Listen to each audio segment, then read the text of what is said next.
Once upon a time, there was a fisherman who had a wife and many children. Now it happened that the fisherman did not catch any fish for a time and did not know how to support his family. One day he cast his net and drew out a large fish, which began to talk. "Let me go and cast in your net again, and you will catch as many fish as you wish." The fisherman did so, and caught more fish than he remembered to have taken before. But in a few days, the fish were gone, and the fisherman cast his net again, and again caught the big fish, which said, "I see clearly that I must die, so kill me now, and cut me into pieces. Give half to the king, a piece to your wife, one to your dog, and one to your horse. The bones you will tie to the kitchen rafters. Your wife will bear sons, and when anything happens to one of them, the fish bone will sweat drops of blood." The fisherman did as he was told, and in due time, his wife gave birth to 3 sons, the dog to 3 puppies, and the horse to 3 colts. The boys grew up and went to school, and learned much and prospered. One day, the oldest said, "I want to go and see a little of the world," and took one of the dogs, one of the horses, and some money, and set out, after receiving his father's and mother's blessing. He arrived at a forest, and there saw a lion, an eagle, and an ant, which had found a dead ass, that they wanted to divide among themselves, but could not agree, and so were quarreling. They saw the youth, and called on him to make the division.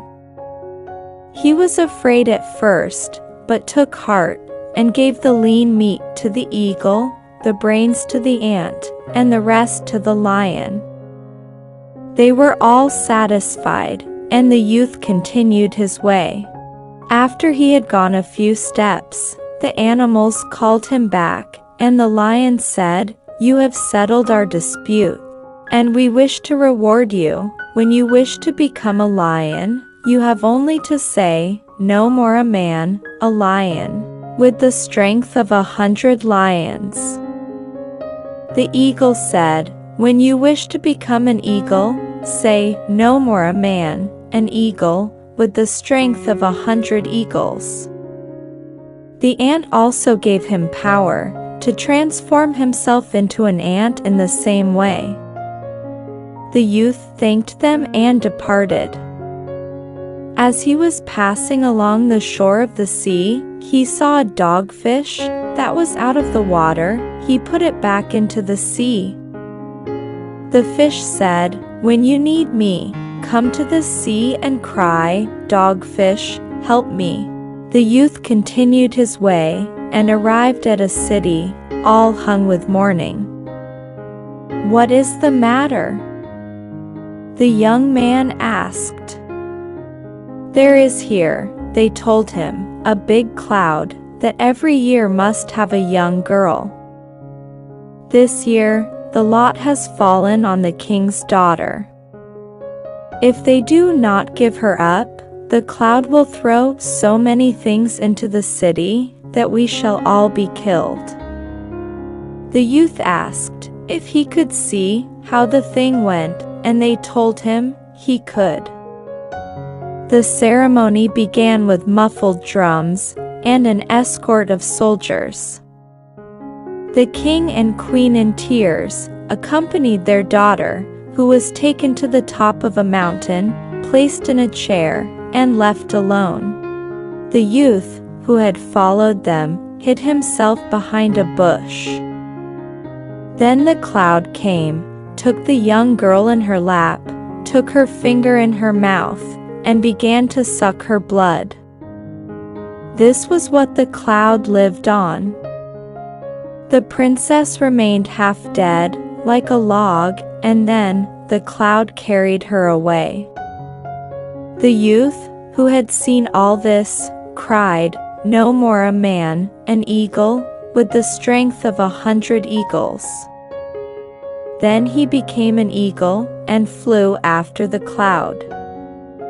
They arrived at a palace, the doors flew open, and the cloud entered, and carried the princess upstairs. The eagle alighted on a tree opposite, and saw a large room, all full of young girls in bed.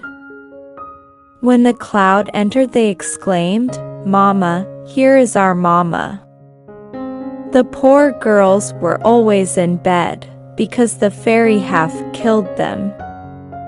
She put the princess in a bed, and said to the girls, "I am going to leave you for a few days." She went away and left the girls. The youth was near, and heard everything. He said, "No more an eagle, an ant, with the force of 100 ants." He became an ant, entered the palace unseen, and went to the room where the young girls were. There he resumed his shape, and the girls were astonished at seeing a man appear so suddenly, and one of them said to him, "Take care. There is a fairy here. If she finds you on her return, she will kill you." "Do not be troubled," he answered, "for I wish to see about setting you all free." Then he went to the bed of the king's daughter, and asked her if she had some token to send her mother.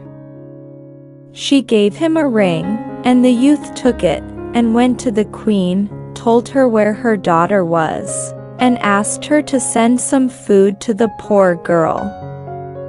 She did so, and the youth retraced his steps, reached the palace, informed the girls, and drew up the food with ropes. He then said to the girls, "When the fairy returns, ask her what you shall do when she dies, thus you will find out how to kill her."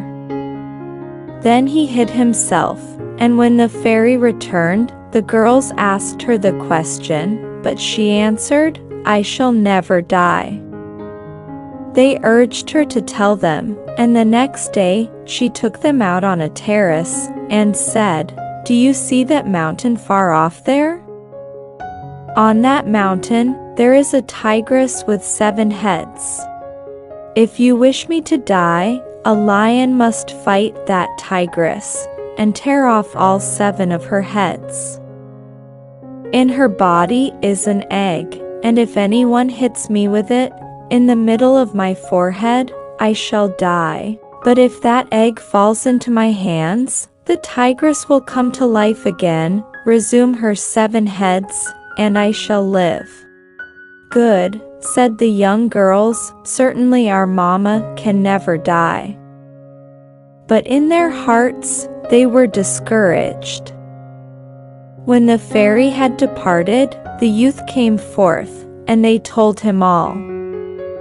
"Do not be disheartened," he said, and straightway went to the princess' father, asked him for a room, a pan of bread, a barrel of good wine, and a child 7 years old. He took all these things, and shut himself up in the room, and said to the child, "Do you want to see something, my child? I am going to turn into a lion." Then he turned into a lion, and the child was afraid, but the youth persuaded him that it was only himself after all, and the child fed him, and was no longer frightened. As soon as he had instructed the child, he took all the things, and went to the mountain, where the tigress was. Then he filled the pan with bread and wine, and said to the child, "I am going to become a lion. When I return, give me something to eat." Then he became a lion, and went to fight the tigress. Meanwhile, the fairy returned home, saying, "Alas, I feel ill." The young girls said to themselves in delight, "Good." The youth fought until night, and tore off one of the tigress' heads. the second day another, and so on, until 6 heads were gone. The fairy kept losing her strength all the time. The youth rested 2 days, before tearing off the last head, and then resumed the fight. At evening, the last head was torn off, and the dead tigress disappeared, but the youth was not quick enough to catch the egg, which rolled from her body into the sea, and was swallowed by the dogfish. Then the youth went to the sea. "Dogfish, help me." The fish appeared. "What do you want?" "Have you found an egg?" "Yes." "Give it to me," and the fish gave him the egg. He took it, and went in search of the fairy, and suddenly appeared before her, with the egg in his hand. The fairy wanted him to give her the egg, but he made her first restore all the young girls to health, and send them home in handsome carriages. Then the youth took the egg, struck it on the fairy's forehead, and she fell down dead. When the youth saw that she was really dead, he entered a carriage with the king's daughter, and drove to the palace. When the king and queen saw their daughter again, they wept for joy, and married her to her deliverer. The wedding took place with great magnificence, and there were great festivities and rejoicings in the city. A few days after, the husband looked out of the window, and saw at the end of the street a dense fog. He said to his wife, "I will go and see what that fog is."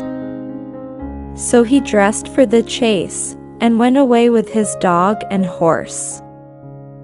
After he had passed through the mist, he saw a mountain, on which were 2 beautiful ladies. They came to meet him, and invited him to their palace. He accepted, and they showed him into a room, and one of the ladies asked, "Would you like to play a game of chess?" "Very well," he answered, and began to play and lost. Then they took him into a garden, where there were many marble statues, and turned him into one, together with his dog and horse. These ladies were sisters of the fairy, and this was the way they avenged her death. Meanwhile, the princess waited, and her husband did not return. One morning, the father and brothers of the youth found the kitchen full of blood, which dropped from the fish bone. "Something has happened to him," they said, and the second brother started in search of him, with another one of the dogs and horses. He passed by the palace of the princess, who was at the window, and those brothers looked so much alike that, when she saw him, she thought it was her husband, and called him.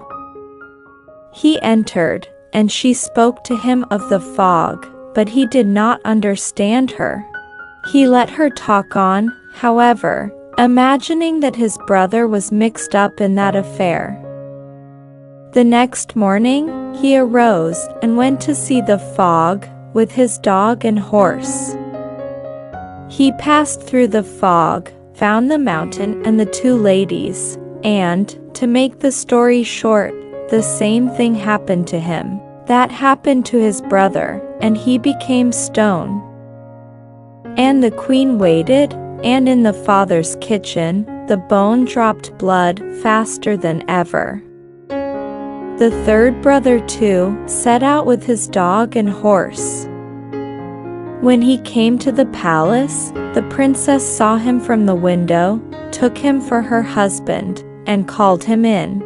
He entered, and she reproved him for having made her wait so long, and spoke of the mist, but he did not understand her, and said, "I did not see very clearly what was in the mist, and I wish to go there again." He departed, and when he had passed through the mist, he met an old man, who said to him, "Where are you going? Take care, your brothers have been turned into statues.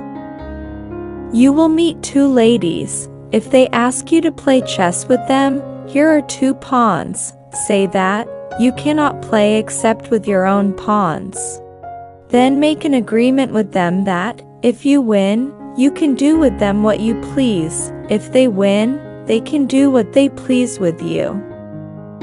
If you win, and they beg for mercy, command them to restore to life all the stone statues with which the palace is filled, and when they have done so, you can do what you will with these ladies." The youth thanked the old man, departed, followed his directions, and won. The two ladies begged for their lives, and he granted their prayer, on condition of restoring to life all those stone statues. They took a wand, touched the statues, and they became animated, but no sooner were they all restored to life, than they fell on the two ladies, and cut them into bits, no larger than their ears. Thus the three brothers were reunited. They related their adventures, and returned to the palace. The princess was astonished when she saw them, and did not know which was her husband. But he made himself known, told her that these were his brothers, and they had their parents come there, and they all lived happily together, and thus the story is ended.